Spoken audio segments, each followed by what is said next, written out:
శ్రీమాత్రే నమః. ఈజీగా ఈరోజు కొబ్బరిపాలతో చికెన్ కొంచెం 2 గ్లాసులు చేస్తున్నానండి. చికెన్ బిర్యానీ చేసుకుందాము. దానికి కావాల్సింది ఇగో చికెన్ అండి, కొంచెం కారం వేసానండి, కొద్దిగా పసుపు వేస్తున్నాను, కొంచెం జీలకర్ర ధనియాలు వేసిన గరం మసాలా పౌడర్ వేస్తున్నాను, 1 స్పూను అల్లం వెల్లుల్లి పేస్ట్ వేస్తున్నాను, 1 కప్పు 2 స్పూన్లు పెరుగు వేస్తున్నాను, కొద్దిగా ఆయిల్ వేస్తాను. ఇది మొత్తం ఇలాగా కలిపేసుకుందామండి. కొంచెం ఉప్పు కూడా వేస్తాను, కొద్దిగా వేద్దామండి. ఇది ఇలాగా మొత్తం కలిపేసుకుని 1 పావు గంట ఉంచుకుందామండి. ఇదిగో చూడండి, కొత్తిమీర కూడా చల్లుతున్నానండి. అన్నీ పట్టించేసాను. ఇది ఇలాగా 1 పావు గంట మనం మూత పెట్టుకుని పక్కన పెట్టుకుందామండి.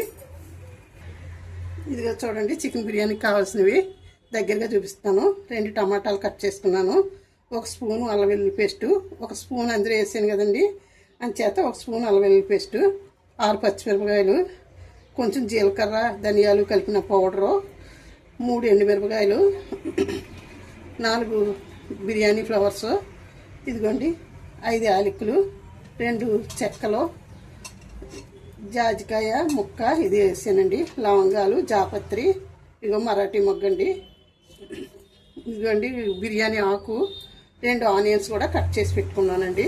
చూడండి, ఇదిగోండి కొత్తిమీర కూడా సన్నగా కట్ చేసి పెట్టుకున్నాను. కొంచెం జీరా కూడా వేద్దామనేసి జీరా కూడా తీసానండి, జీలకర్ర. చూడండి, ఇవన్నీ గిన్నె పెట్టుకుంటాను. ఇదిగోండి ఈ గ్లాస్తో 2 గ్లాసులున్నర బియ్యం అండి. ఇవి శుభ్రంగా కడిగి పెట్టుకున్నానండి 2 సార్లు, అంటే బియ్యం వేయించకుండా ఉందామనండి, ఈజీగా చేద్దామనేసి. ఇదిగోండి కొబ్బరి చెక్క, ఓ చెక్క ఉందండి, పాలు తీసాను, 4 గ్లాసులు ఉన్నది వాటర్ ఇందులో కలుపుకొని 4 గ్లాసులు చేసుకున్నానండి. ఇదిగోండి ఏ గ్లాస్తో అయితే తీసుకుంటామో ఆ గ్లాస్కి 2 గ్లాసులు వాటర్ వేసుకోవాలండి. గిన్నె పెట్టుకున్నాను, ఆయిల్ వేసుకుంటున్నానండి.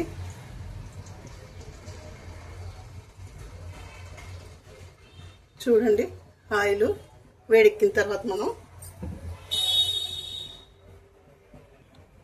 ఇదిగో చూడండి లవంగీలు వేస్తున్నాను,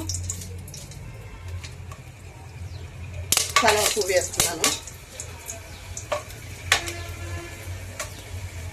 ఎండుమిర్చి కూడా వేసేసాను. ఇవన్నీ కూడా వేసేసానండి. మనం 1 నిమిషం తర్వాత టమాటాలు వేసుకుందామండి, పచ్చిమిర్చి కూడా వేసుకుందాము.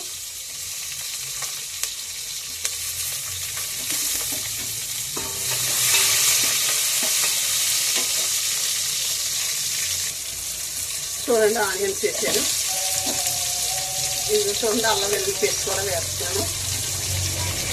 ఇవన్నీ కలిపి మనకి బాగా వేగాలండి.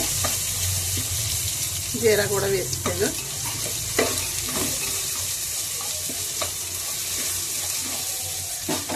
కొంచెం సరిపడా ఉప్పు కూడా వేసుకుందామండి. అంటే మొత్తం చికెన్లో వేసాను కదా, అంచేత ఉప్పు తక్కువ వేసాను, కావాలంటే వేసుకోవచ్చు.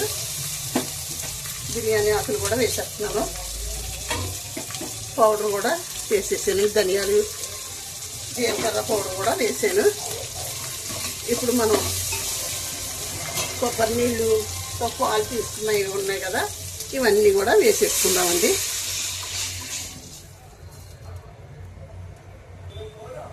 చూడండి, కొత్తిమీర కూడా కొంచెం వేసుకుందాము.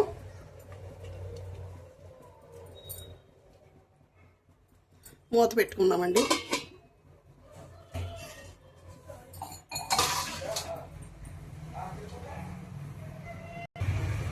చూడండి, కొబ్బరిపాలు ఇలా మరుగుతున్నాయి. ఈ మరిగేటప్పుడు మనం రైస్ వేసేసుకుందామండి. మనం అన్నం వార్చుకున్నట్టు రైస్ వేసుకుంటే మనకి చాలా టేస్టీగా ఉంటుందండి.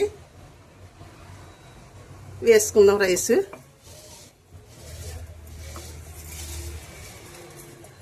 వేసేసాను, రైస్ వేసేసాను చూడండి. దీనిపైన మనం చికెన్ కూడా వేసేసుకుందామండి. చికెన్ ఇలా బాయిల్ చేసి పెట్టేసాను, అన్నీ వేసి చూపించాను కదా నేను మీకు. ఇలా బాయిల్ చేసాను చికెను. ఇలా ఒకసారి కలుపుకుంటే మనకి చాలా టేస్టీగా ఉంటుందండి. ఇదిగో చూడండి, కొత్తిమీర కూడా వేస్తున్నాను. ఇలా ఈజీ ప్రాసెస్లో చాలా బాగుంటుందండి. మనకి కొంచెం ఉడుకు పట్టిన తర్వాత కొంచెం సిమ్లో పెట్టుకుంటే మనకి చాలా బాగా ఉడుకుతుందండి. మూత పెట్టుకుందాము. ఏ విధంగా ఉడుకుతుందో చూద్దామండి ఒకసారి. ఇదిగో చూడండి, చాలా బాగా ఉడుకుతుంది కదా. ఇది మనం కొంచెం సిమ్లో పెట్టుకుందామండి. హైలో కాకుండా సిమ్లో కాకుండా మధ్యలో పెట్టుకుంటే మనకి బాగా ఉడుకుతుందండి. ఇది ఒకసారి చూద్దామండి. అబ్బా, సూపర్ ఉడికిందండి చికెన్ బిర్యానీ. కొంచెం కొత్తిమీర కూడా గార్నిష్ చేసుకుందాము. చాలా బాగుంది కదా. ఇది కట్టేస్తున్నాను. సరే అండి, బిర్యానీ రెడీ అయిపోయిందండి. ఉంటానండి, కట్టేస్తున్నాను. శ్రీమాత్రే నమః, శ్రీమాత్రే నమః, శ్రీమాత్రే నమః. ఉంటానండి.